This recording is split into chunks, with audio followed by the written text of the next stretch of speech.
ডালিম কোনো বিষয় নয়, ডালিম একজন খুনি।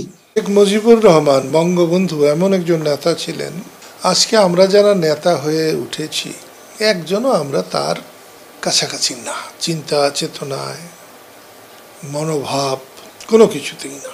বঙ্গবন্ধু শেখ মুজিবুর রহমানের দূরদৃষ্টি সম্পূর্ণ নেতৃত্ব না হলে আমরা স্বাধীন হতাম না, বাংলাদেশ হতো না। সময় পার হয়ে গেলে অনেক ব্যক্তিত্বহীন লোকেরা বড় সাজবার জন্যে অথবা তাদের নাম একটু উচ্চে তুলবার জন্য অনেক কথাই বলেন। আমি ইলিয়াসকে জানি না, বুঝলেন, কিন্তু কিছুই যে জানি না তা নয়। এখানে একটা জিনিস বলবো, অনেক সময় বলা হয় হুজুগে বাঙালি। বর্তমানে যে অবস্থাটা হয়েছে, ইলিয়াস নামে একজন সাংবাদিক, তিনি মেজর ডালিমকে মেরেছেন। উনি আনতে পারেন কি পারেন না এটাও আমার জানা নেই। এখানে ডালিম কোনো বিষয় নয়, ডালিম একজন খুনি। তাকে কেউ লালন করলে এই অপরাধ থেকে তিনি মুক্ত হবেন না।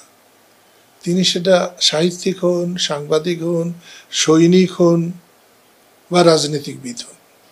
সময় পার হয়ে গেলে অনেক ব্যক্তিত্বহীন লোকেরা বড় সাজবার জন্যে অথবা তাদের নাম একটু উচ্চে তুলবার জন্য অনেক কথাই বলেন। বাংলাদেশের মুক্তিযুদ্ধে যে বর্বর ঘটনাগুলো ঘটেছে, এটা এ সমস্ত লোকের ভাবনার ক্ষমতার বাইরে। তাই তারা যা বলছে তাদের কথাই যে আমাদেরকে আলোচনা করতে হবে এমন না, এরা ধর্তব্যের মধ্যে পড়েন না।